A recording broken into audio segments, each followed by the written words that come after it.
The Kumasi markets were huge, with lanes and lanes of stalls selling everything you could ever want. Pots, medicines, fabric clothes, shoes, jewellery, books, pencils, bags, string, and many different foods. The stall owners were shouting over one another, trying to persuade passers-by to buy from them. One yelled, "Ground nuts!" Another, "Ice water!" Yet another, "Eggs! Get some eggs!" One woman pulled me over to her stall to show me her fish. They smelled terrible. I became worried when I saw Frank and the other children disappearing into the distance.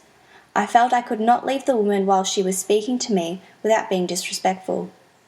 Luckily, Nana grabbed my hand and pulled me away, saying, "Mi dispace, signora." The woman gazed after us, completely baffled.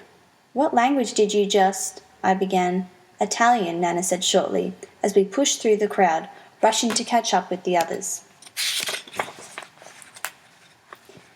By the time we had reached the family's stall, it was growing dark. The stall was small and shabby, with different coloured and patterned fabrics, piled up on its left side and a stack of coconuts on the right. After we had shared some strange-tasting stew with Frank and his cousins, Frank told Nana and me that he would be selling coconuts the following day. He gave us a knife so we could practice cutting the coconuts in half. Surprisingly, I learned the technique quickly. Nana did not have such success.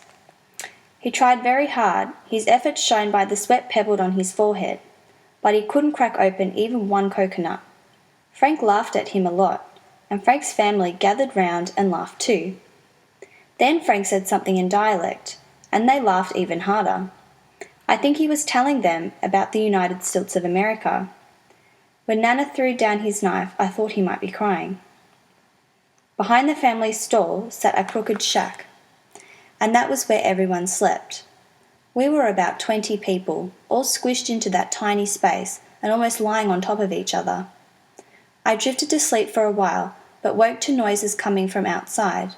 It sounded like something was being hit again and again. Everyone around me was asleep. Frank, lying beside me, looked so content, and I wondered if he was dreaming about England. But when I sat up to check on Nana, he was not in the corner where he had lain down to sleep. Kwame was there, his chest rising and falling slowly, but Nana was gone. Tears spilled from my eye.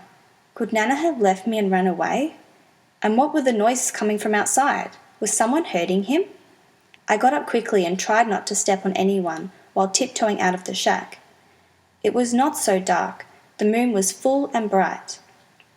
I followed the noise, and as I turned into a dirty alleyway, I found Nana, tears streaming down his face.